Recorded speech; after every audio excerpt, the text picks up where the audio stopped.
Hola, buenas tardes. Nosotros somos el grupo número 17, conformado por Pedro Jiménez, Suani Pita, Narushka Rosal, Gabriel Villamizar, Alejandra Zambrano y mi persona, Diana González.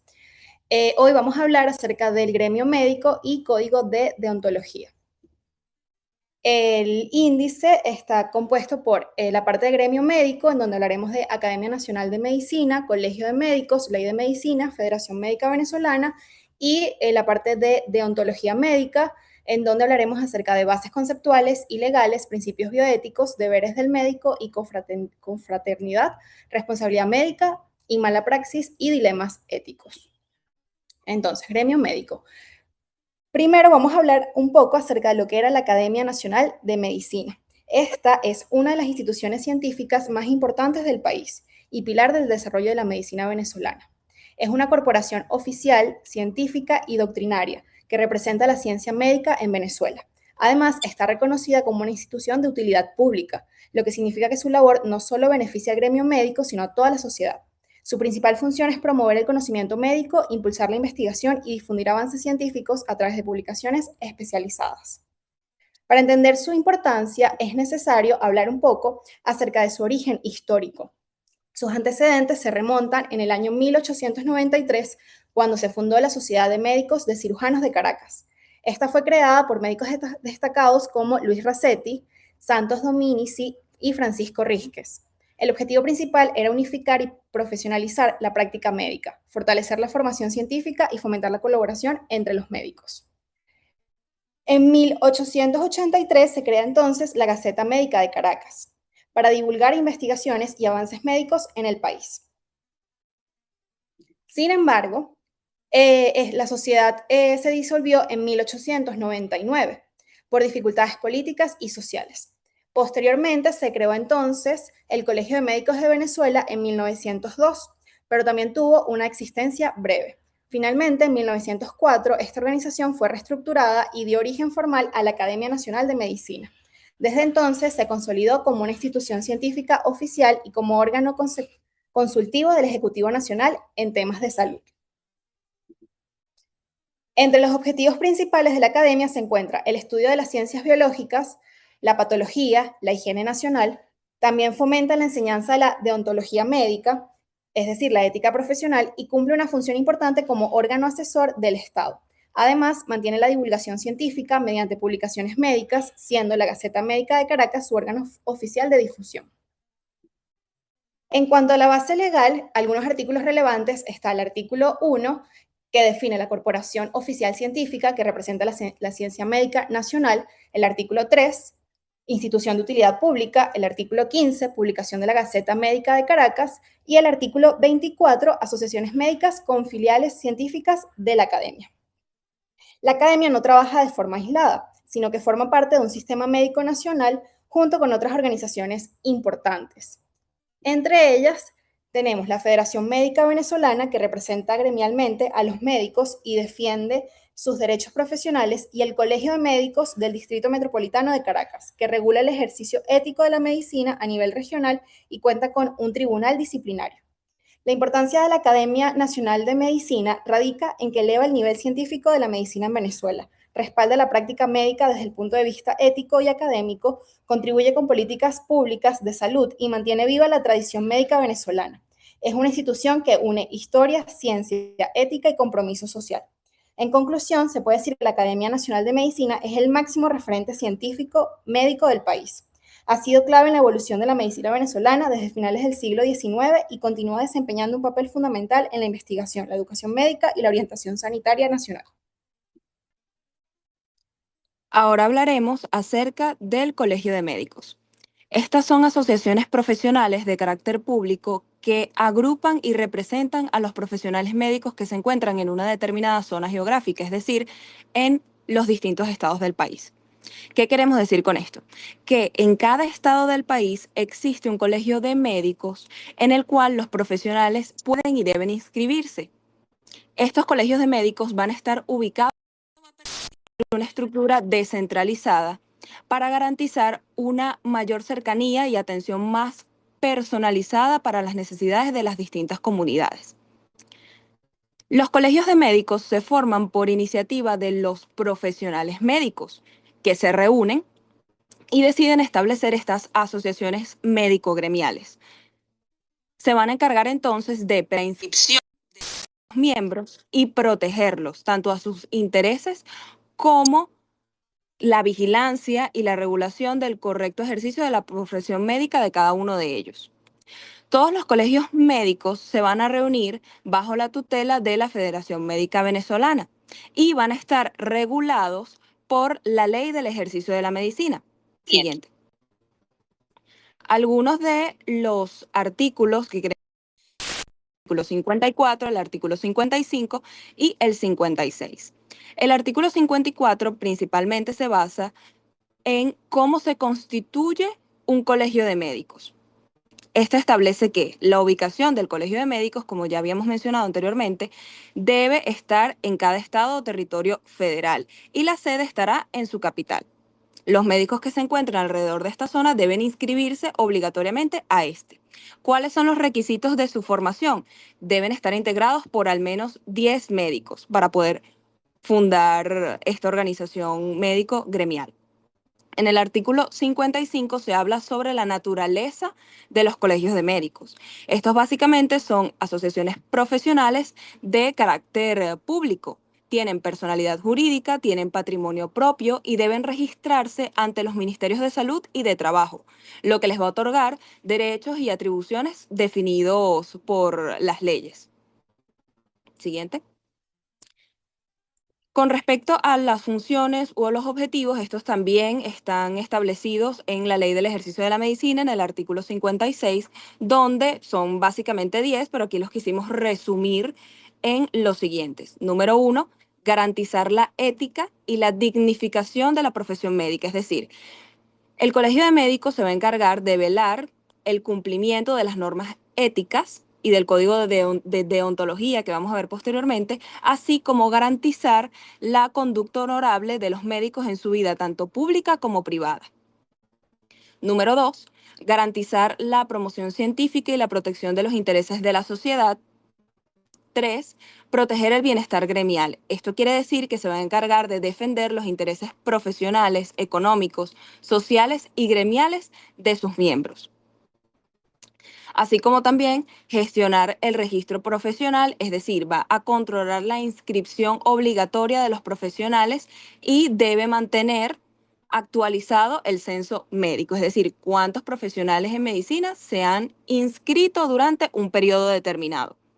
Por último, debe también cooperar con organismos oficiales, tanto en la vigilancia del cumplimiento de las normas legales, así como actuar como un ente consultivo en materia de salud para el Estado.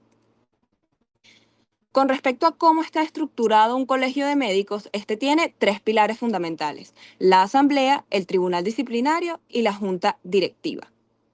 La asamblea es básicamente el máximo órgano de gobierno del Colegio de Médicos. Está integrada por todos los médicos inscritos y se reúne periódicamente para tomar decisiones importantes, como la elección de la junta directiva o la aprobación de distintos estatutos o disposiciones. La junta directiva es el órgano ejecutivo, no máximo órgano de gobierno, sino ejecutivo, el cual va a estar conformado por un grupo de médicos que administran los asuntos del colegio. Sus funciones van a ser representación legal, básicamente, y organizar las actividades. Por eso hablamos de administración de asuntos del colegio. El tribunal disciplinario, por último, es el órgano que va a estar encargado de conocer, estudiar y resolver los asuntos disciplinarios que se presenten entre los médicos. Va a investigar las denuncias, aplicar las sanciones que correspondan y garantizar el cumplimiento del Código de Ética Médica. Ahora, hablaremos específicamente del Colegio de Médicos del Distrito Metropolitano de Caracas. Con respecto a la historia del Colegio de Médicos del Distrito Metropolitano de Caracas, tenemos que este fue fundado formalmente el 10 de diciembre de 1941. El Colegio de Médicos del Distrito Metropolitano de Caracas nació básicamente por iniciativa de profesionales destacados que recordamos incluso hoy en día como Miguel Pérez Carreño y Rojas Contreras. La primera presidencia del colegio de Médicos del Distrito Metropolitano de Caracas la ejerció el doctor Santos Dominici. La creación de esta asociación tuvo como propósito fundamental la defensa de los intereses del gremio médico, el bienestar social de los miembros que se encontraban para ese momento y el cumplimiento de la ética médica en su relación con la sociedad de ese momento. Además, su fundación, que esto es muy importante, fue la piedra angular, o sea, fue fundamental para hitos posteriores muy importantes como la creación de la Federación Médica Venezolana, que veremos posteriormente. Siguiente. Ok. Esta es una fotografía sacada directamente de la página web del Colegio de Médicos del Distrito Metropolitano de Caracas, donde nos muestran los requisitos para la inscripción y los requisitos para el reconocimiento como especialista, que en algún momento deben ser llenados por nosotros. Entonces, ¿cuáles son los requisitos para la inscripción en este colegio de médicos? Se debe tener título original y fondo negro en papel fotográfico. Los recién egresados que no tengan título deben llevar una hoja de credencial que les entrega la universidad. Básicamente, papel fotográfico, están esas dos opciones. Además de esto, debe llevar fotocopia de cédula de identidad, 3 fotos tipo carnet y la copia del artículo 8 o provisional del Ministerio del Poder Popular para la Salud. Estos son los requisitos indispensables para poder inscribirse y ya sabemos que es algo que debe hacerse una vez que nos graduamos. Tenemos también los requisitos para ser reconocido como especialista. Esto no os lo voy a leer, esto es solamente para que tengan una especie de abreboca de más o menos cómo sería el momento de ya ser médico cirujano, haber hecho una especialidad y querer ser reconocido por el Colegio de Médicos.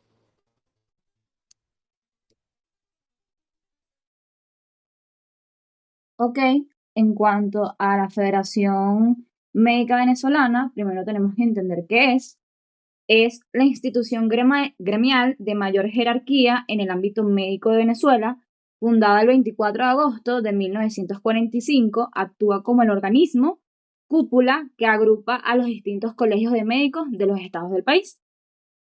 Siguiente. En cuanto a su marco legal y el origen, bueno, vamos a saber que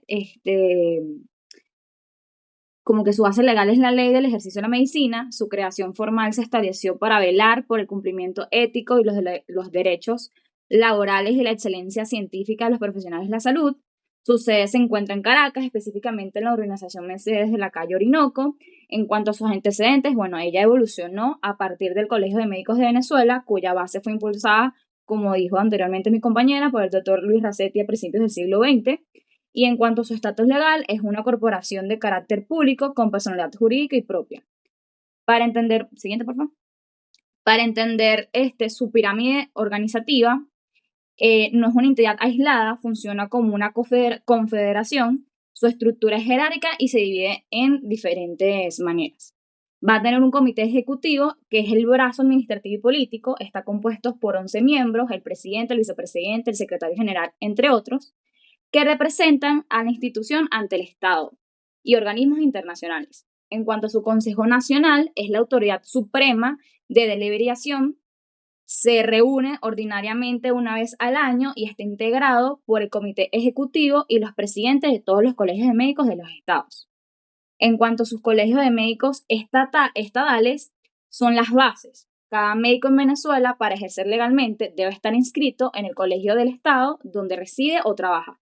Estos colegios reportan directamente a la Federación de Médicos de Venezuela. Siguiente. En cuanto a sus funciones principales, bueno, la federación cumple diversos roles que impactan tanto al médico como al sistema de salud nacional. Una de sus tantas funciones es la representación gremial, donde discute las convenciones colectivas con el Ejecutivo Nacional, es decir, el Ministerio de Salud. En cuanto a un tribunal disciplinario, es el órgano encargado de procesar denuncias por fallas a la ética o la mala praxis, basándose en el Código de Odontología Médica. Se encarga también de la certificación y registro. Acá se lleva el Registro Nacional de Médicos y Especialistas, además de coordinar procesos de recertificación. En cuanto a la asesoría del Estado, esto es legalmente, es un órgano de consulta para el Estado en materia de salud pública, aunque en la práctica actual existe una fuente de división política. Siguiente, por favor. En cuanto a su situación actual de 2025-2026, en los últimos años la Federación de Médicos de Venezuela ha mantenido una postura crítica frente a las gestiones sanitarias en Venezuela, enfocándose en 3 ejes principales. Las crisis hospitalarias, donde se ven denuncias constantes sobre el déficit de insumos, estimando un aproximado del 70%, y el deterioro de las infraestructuras en los 300 hospitales del país.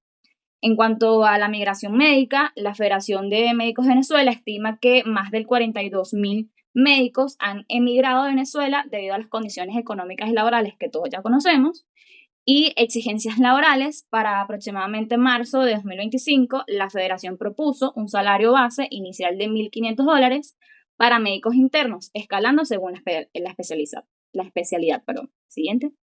En cuanto al enfoque de la Federación de Médicos de Venezuela, específicamente en agosto de 2025, el presidente de esta federación, Douglas León Natera, ha advertido con sanciones y suspensión de la licencia a médicos que utilicen redes sociales o medios de la comunicación para publicidad comercial de servicios de salud, alegando que violan las normas éticas.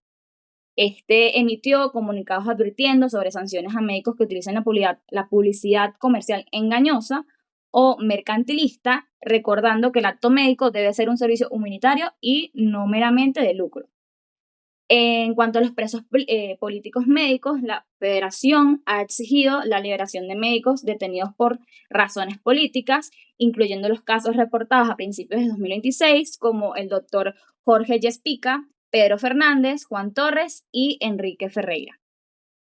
En cuanto a los artículos que respalda la Federación de Médicos de Venezuela, en verdad son bastantes. Yo agarré los principales que consideré más pertinentes.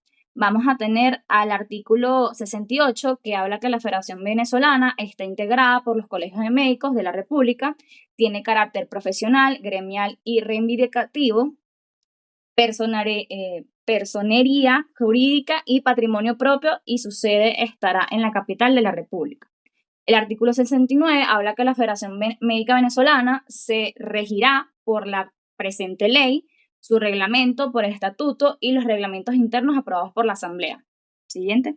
En cuanto al artículo 70, corresponde a la ley del ejercicio de la medicina, que establece 13 responsabilidades fundamentales de la Federación Médica Venezolana, en donde habla sobre aprobar el Código de Ontología Médica, que elaborará con el asesoramiento de la Academia Nacional de Medicina, elaborar y aprobar el estatuto y los reglamentos internos de acuerdo con las disposiciones de la presente ley, proteger los intereses de la sociedad en cuanto atañe al ejercicio de la medicina, divulgar y hacer cumplir las normas de ética profesional y establecer medidas de disciplina que aseguren el ejercicio idóneo de la profesión, entre otros.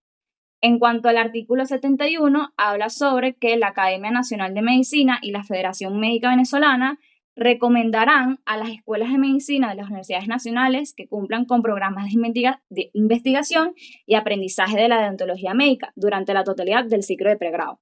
Recomendarán además la inclusión obligatoria de la deontología médica en los cursos de posgrado de medicina también. Siguiente. En cuanto al artículo 72, la Federación Médica Venezolana queda facultada para contratar colectivamente con las entidades públicas o privadas en nombre de los médicos.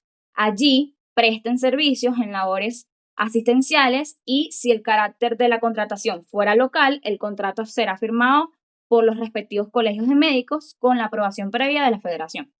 Y en cuanto al artículo 73, habla sobre el patrimonio de la Federación Médica Venezolana, que estará formado por los bienes, derechos y acciones y obligaciones que adquiera, los ingresos procedentes de los colegios de médicos, las contribuciones que determine la Asamblea, los aportes que establezcan la ley y las contribuciones de personas, entidades públicas o privadas. En cuanto a las relaciones internacionales, ella va a estar asociada a la Asociación Médica Mundial, en donde la Federación Médica Venezolana es un miembro activo, lo que permite que los estándares éticos venezolanos estén alineados con la Declaración de Ginebra. La Federación de Médicos de Venezuela representa a los médicos venezolanos en el exterior que es vital para la validación de credenciales en el contexto de la migración que se vive día a día. También tiene una relación con el CONFEMEL, que forma parte de la Confederación Médica Latino-Iberoamericana y del Caribe, donde facilita acuerdos de cooperación y denuncias sobre la situación de salud en la región. La distinción entre ética médica y deontología se manifiesta en su aplicación práctica y formativa, siendo la ética médica actitudes distintivas que caracterizan a la cultura profesional y la deontología un esfuerzo premeditado para fortalecer la ética mediante reglas. Es decir, la deontología es básicamente la forma reglamentaria de la ética. El enfoque de la ética médica es una postura de dedicación a valores y servicios irrevocables a la comunidad superior a la ganancia financiera, siendo su origen la vocación intrínseca del médico. Y la deontología médica determina la conducta apropiada en relación con pacientes, colegas y sociedad. Su cumplimiento evita la interferencia del Estado en la profesión y su origen es un deber autoimpuesto. Siguiente. Bien, para continuar con lo que es el concepto de ontología médica, hay que hablar un poco de lo que son los pilares de la bioética, siendo estos los 4 pilares que hemos escuchado a lo largo de toda la carrera, que son beneficencia, no maleficencia, autonomía y justicia. La beneficencia siendo definida como actuar siempre en el mejor interés del paciente, no maleficencia, se define como primero no hacer daño, autonomía como el respeto a la capacidad de decisión del paciente y justicia como la equidad en la distribución de la atención y los recursos. Vamos a ir desglosando una por una a medida que vayamos avanzando en la exposición. Empezando entonces con la beneficencia y no maleficencia. Según el artículo 1, título 2 del Código de Deontología Médica, la beneficencia y no maleficencia se trata del respeto a la vida, a la dignidad y a la integridad de la persona humana y constituyen en todas las circunstancias el deber primordial del médico, siendo definida la dignidad como un deber inmanente, inseparable de la esencia de la medicina. También se habla de lo que es la gestión del riesgo, que es parte del principio de no maleficencia, que se trata básicamente de no exponer al paciente a riesgos injustificados. La responsabilidad no va más allá del riesgo previsto para el paciente. Y el objetivo final de ambas posturas es aliviar el sufrimiento humano sin distinción de motivos personales. Siguiente. Bien, ahora hablando un poco de la autonomía, esta es descrita en el artículo 15 y 72 del Código de Ontología Médica, como básicamente la capacidad y el derecho que tiene el paciente de conocer la naturaleza de su padecimiento, riesgos y opciones terapéuticas para poder solucionar su problema. Y para el cumplimiento de la autonomía del paciente es importante cumplir con el consentimiento informado, que es un consentimiento validado que debe ser libre y previo a cualquier procedimiento. Para el mismo se necesita una formalidad escrita, que es obligatoria solo por escrito para procedimientos con riesgos físicos y psíquicos y, claro, como dentro de todo tenemos excepciones, específicamente en menores e incapacitados donde la autorización no la dan el mismo paciente, sino más bien las personas que son básicamente los representantes legales de estos pacientes, ¿ok? Y bueno, posterior a esto vamos a hablar un poco de la justicia. La justicia se describe en el artículo 3 y 6 del Código de Deontología Médica, en donde se dice que el médico debe tratar a todos por igual, asegurar la atención en condiciones de urgencia. Es un deber en todo momento, según el artículo 5, y debe acatar los principios de fraternidad, libertad y justicia de la Carta de Derechos Humanos. Para estos, básicamente hay que tomar en cuenta que todos los pacientes son exactamente iguales, sin importar su religión, su política, su raza, nacionalidad o su posición social. Bien, entonces ya habiendo sentado las bases conceptuales de todo lo que es la deontología médica, hay que hablar un poco del marco jurídico. Para esto tenemos 3 niveles. El nivel 1, que está representado por la Constitución, específicamente el artículo 83, que habla del derecho a la salud. El nivel 2, por la ley del ejercicio médico, que se trata básicamente de regulaciones estatales y licencias. Y el nivel 3, que habla del Código de Deontología Médica, que regula al gremio y a la ética médica. Entonces, hablando del derecho constitucional a la salud, hay que mencionar el artículo 83 de la Constitución de la República Bolivariana de Venezuela, el cual establece que la salud es un derecho social fundamental y una obligación del Estado que lo garantizará como parte del derecho a la vida.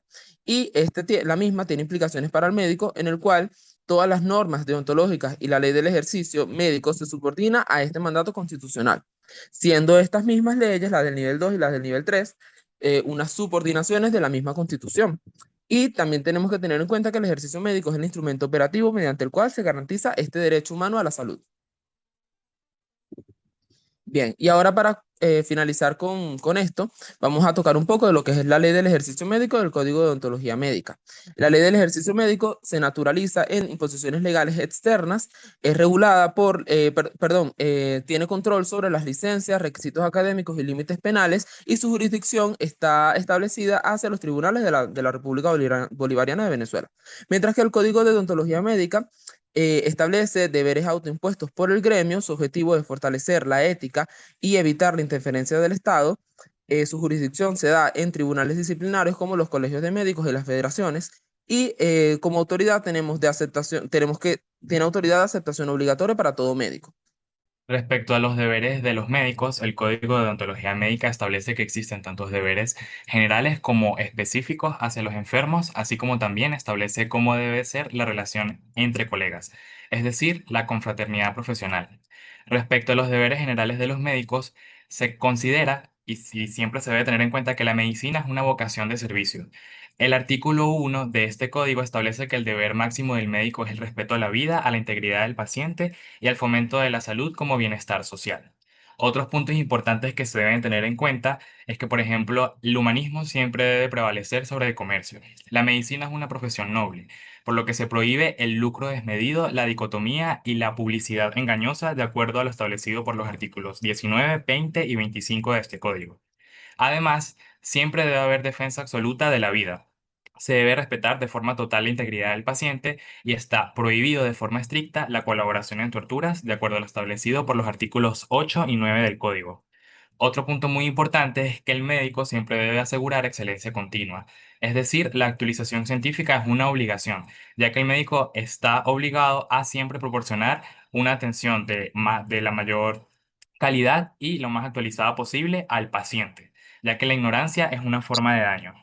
Esto lo establece el artículo 5. También se considera que la atención del médico siempre debe ser continua, que siempre debe actuar en situaciones de urgencia e incluso en situaciones conflictivas. Otro punto que es muy importante es la universalidad. El médico tiene el deber de atender a los pacientes sin distinción de raza, sexo o política de acuerdo a lo establecido por el artículo 3. Respecto a los deberes de los médicos hacia los enfermos, tenemos que la medicina es una profesión de lealtad y protección de la vulnerabilidad, perdón. Es importante que la lealtad siempre prevalezca y que no se abandone al paciente. El compromiso del médico es absoluto una vez que ha aceptado el caso. El médico está en el derecho de aceptar o no el caso, pero una vez que lo hace, siempre debe asegurar la continuidad de la atención al paciente. Además, el abandono unilateral es condenable. Esto únicamente se acepta cuando el paciente es el que decide romper la relación con el médico porque decide verse con otro. Respecto a la verdad y el consentimiento, el paciente es dueño de su cuerpo.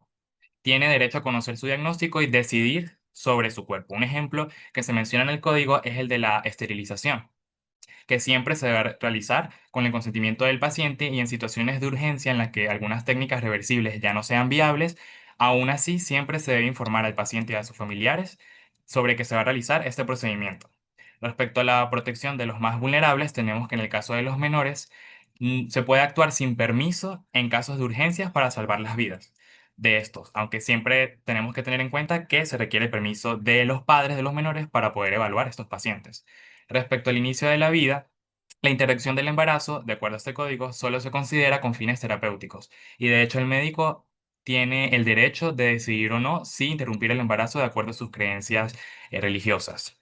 Respecto al fin de la vida, se rechaza el ensañamiento terapéutico y en general el empleo de medidas terapéuticas que prolonguen de forma artificial la vida del paciente y también prolonguen su agonía. En relación con la confraternidad profesional, el respeto entre colegas es la garantía de la seguridad del paciente. Siempre debe haber respeto y no complicidad.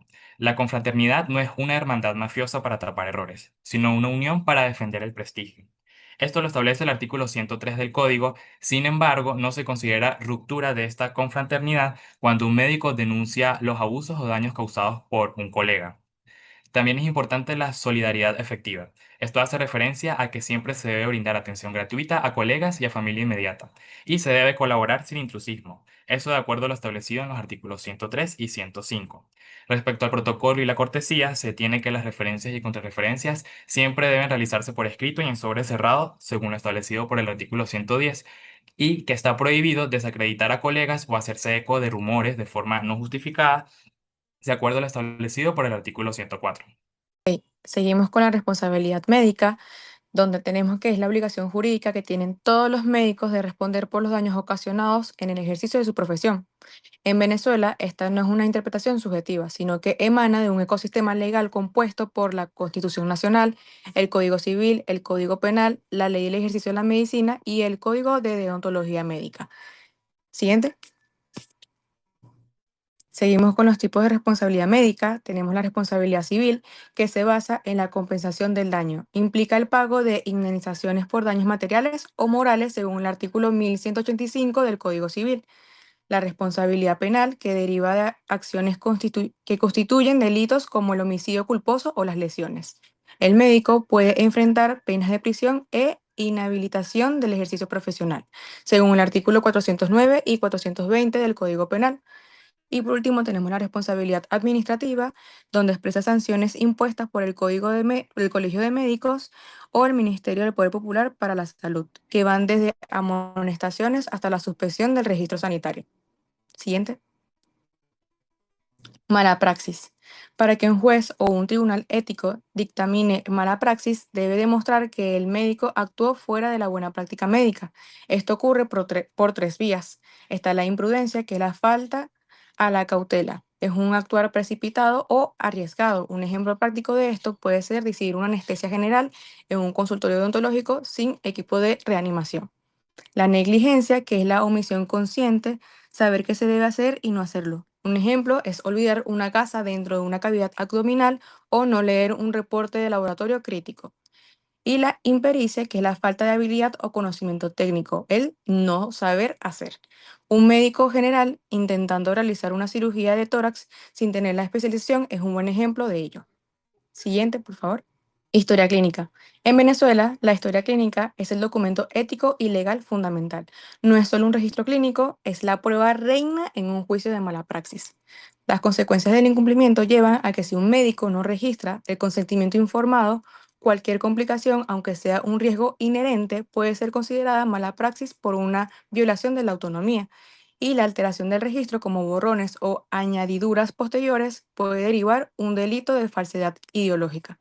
Siguiente, tenemos los dilemas éticos o deontología venezolana. La deontología venezolana es clara en la protección de la vida, pero se enfrenta a realidades complejas en los límites de la existencia. Entre ellas tenemos el inicio de la vida, donde el aborto en Venezuela es ilegal según el Código Penal, salvo cuando está en peligro la vida de la madre. Éticamente, el médico venezolano debe preservar la vida enfrentando el dilema de la salud pública frente a la mortalidad por abortos inseguros. Y tenemos la reproducción asistida, donde no existe una ley marco detallada, pero se rige por un principio de beneficencia. El dilema ético principal reside en el destino de los embriones supernumerarios y el acceso equitativo en estas tecnologías. Siguiente. Tenemos el final de la vida, donde la distanasia, según el Código de Deontología, prohíbe el uso de medidas desproporcionadas para prolongar artificialmente la vida en pacientes terminales. La eutanasia, que en Venezuela es ilegal y éticamente rechazada por el gremio médico bajo el principio de no matarás. Y los cuidados paliativos, que es un deber ético ineludible, el médico debe garantizar una muerte digna, controlando el dolor y el sufrimiento. Siguiente. Por último, tenemos la investigación en humanos, que para realizar un ensayo clínico en el país se debe cumplir rigurosos protocolos, como es el consentimiento informado, que debe ser libre, voluntario y por escrito, la aprobación por comité de ética, ningún estudio puede proceder sin el aval de un comité institucional y por último, el principio de justicia, donde los sujetos de investigación no deben ser elegidos por una vulnerabilidad socioeconómica, deben tener un acceso a los beneficios del estudio una vez finalizado. Gracias.